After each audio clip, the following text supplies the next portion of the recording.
urged the Justice Secretary to order an immediate and exhaustive investigation into the following crimes, among others, under the Penal Code committed by Enrile. Number 1, command responsibility for death and disappearance during martial law.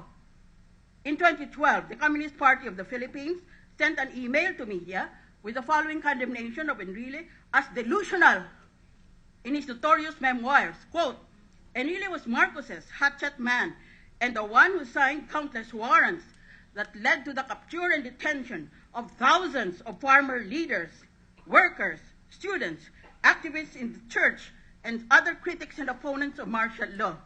Enrile's hands are forever stained with the blood of close to 4,000 people. 4,000 people died who were salvaged during Marcos's reign of terror. Enrile exposed himself as a liar, unquote. Inquirer Visayas, 10 October 2012.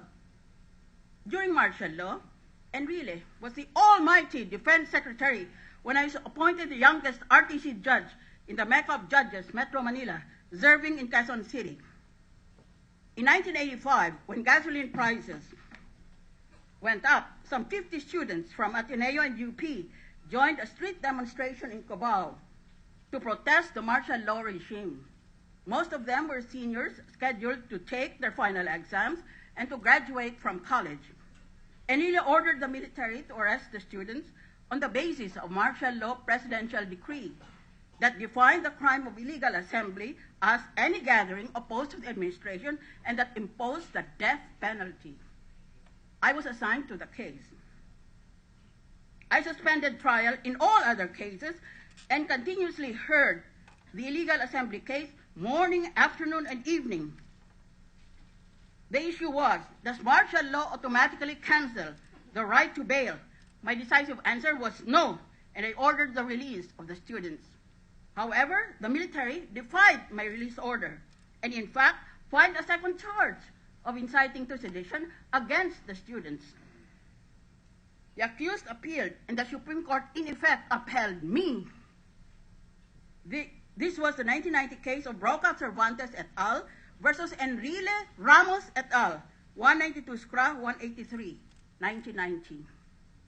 From the very beginning, Enrile has always resented the Supreme Court decision and held it against me for refusing to kowtow to him even during the dark days of martial law when he swaggered around town as if he owned it. The Supreme Court slapped him down, ruling, quote, that the criminal proceedings had become a case of persecution, having been undertaken by state officials in bad faith, unquote. The court pointed a finger at Enrile and criticized, quote, respondents' bad faith and malicious intent, unquote. The court warned Enrile that he did not have, quote, a license to run roughshod over a citizen's basic constitutional rights, such as due process, or manipulate the law to suit dictatorial tendencies, unquote. This was and remains Enrile's arrogant, tyrannical attitude to young people, persecution, bad faith, malice, and dictatorship. He has never changed. Number 2, mastermind of the biggest plunder case in Philippine history. In June 2013, the Department of Budget and Management released statistics showing that in a 5-year period for 2005 to 2013, Enrile was the biggest recipient of pork barrel, amounting to a total 1.189 billion pesos. According to whistleblowers, Enrile gave the syndicates of dummy NGOs run by Janet Napoles access to his pork barrel in no less than 22 instances. 22 cabezas ginawa niya. In all, Enrile reportedly gave 641.65 million pesos from his pork barrel funds to dummy corporations founded by Napoles. Merlina Sunyas, a whistleblower, testified that Napoles personally talked to the senator concerned or the chief of staff. Sunyas also testified that in 2012, her dummy foundation received 5 million pesos in pork barrel funds from Enrile. The Commission on Audit issued a PDAF report that in 2011, Enrile was one of 4 government officials who gave some 206 million in pork barrel funds through the Department of Agriculture to a questionable NGO from 2009 to 2010. The Inquirer story said, quote, Enrile withheld further comment until he had checked his records, unquote. Until now, Enrile has clung to his right to remain silent, causing a group of netizens to start a movement called Kumibo Ka Naman Enrile, with the acronym KKNE, or pronounced Kine. In the midst of all the damning evidence against him, Enrile has cowered like a mouse. He could very well have delivered a privileged speech proving his innocence. Instead, his speech was directed at me, rehashing black propaganda against me during the 1992 presidential campaign. Yun na lang ba ang magagawa niya? You will remember that I led in the counting for the first 5 days, but thereafter was cheated of the presidency. I filed an election protest, but it was dismissed by the Supreme Court on the technicality that I had already been elected as senator. So that issue has never been settled. He is silent on the evidence, but voluble on malice. His speech amounted to verbal violence on a woman lying in her sickbed, while he preened in the Senate, demonstrating his skills as a drama king of corrupt politics. Number 3, king of a smuggling empire. In 1995, then Representative Enrile, a native Gonzaga, Cagayan, authored RA number 7922, creating the Cagayan Economic Zone Authority, or CEZA.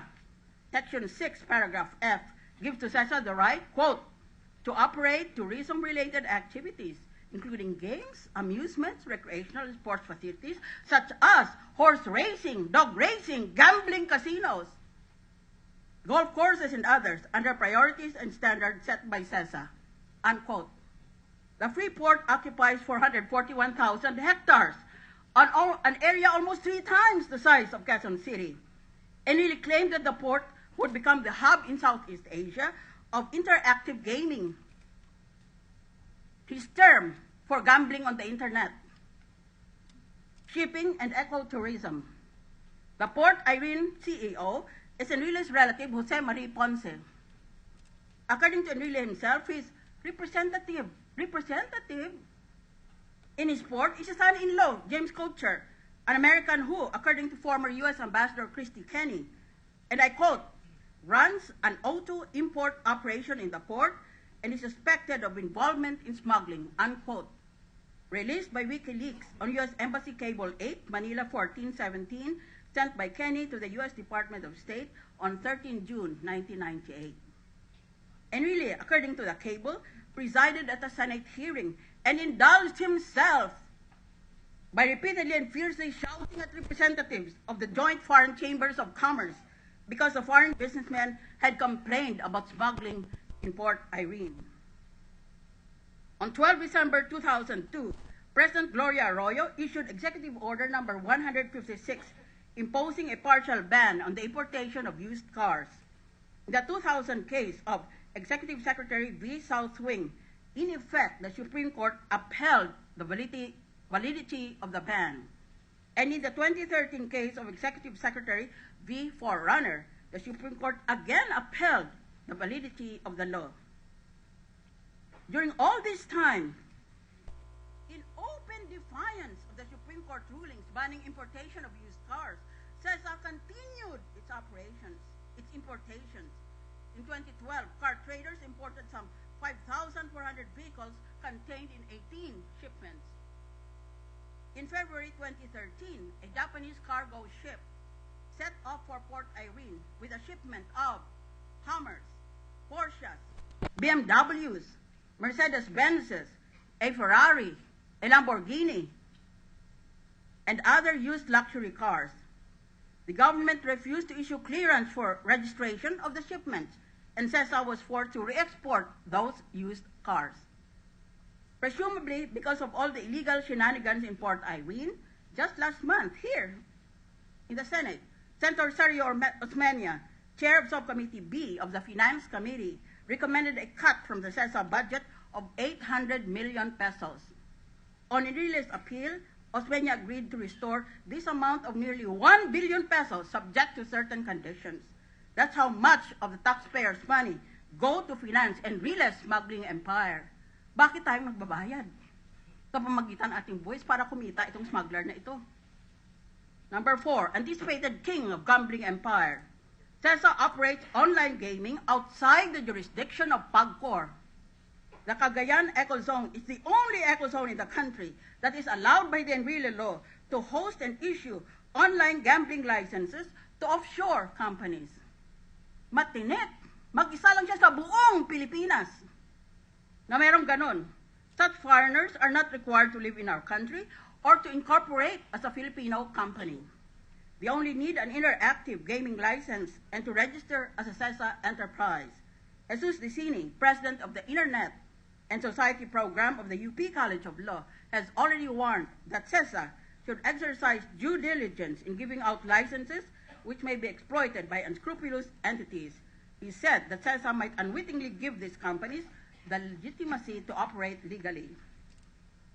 Just last month, Inquirer columnist Ramon Tulfo reported that police raided and arrested some 700 persons, including some expatriates, in their Makati and Quezon City offices.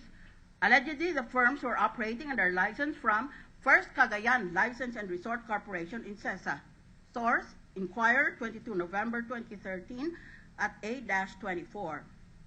Last February 2013, the CESA administrator admitted that he has awarded what he calls a master license to First Cagayan to operate internet gambling.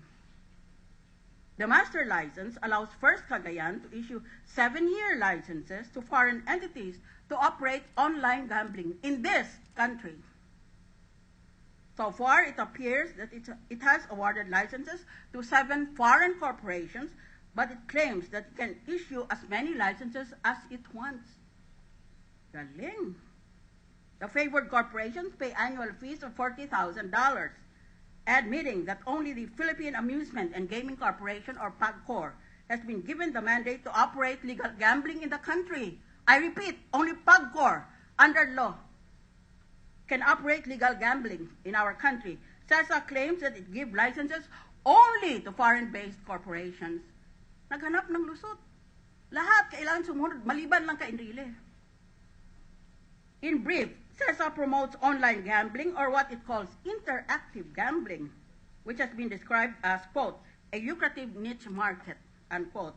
It has partnered with telecommunications companies to offer, quote, high-quality, high-speed internet connectivity, unquote.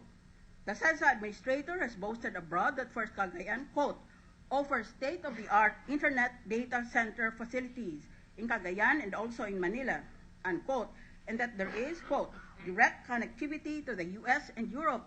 Aba, ang galing. Global gambling lord na siya ngayon. Source, online gambling hub sprouts north of Philippines by Melvin Kalinag, Newsbite, 25 February 2013. 5. King of martial law, illegal logging empire. During martial law, the largest logging concession covering, hold your breath, 95,770 hectares was awarded to Enrile as owner of San Jose Lumber.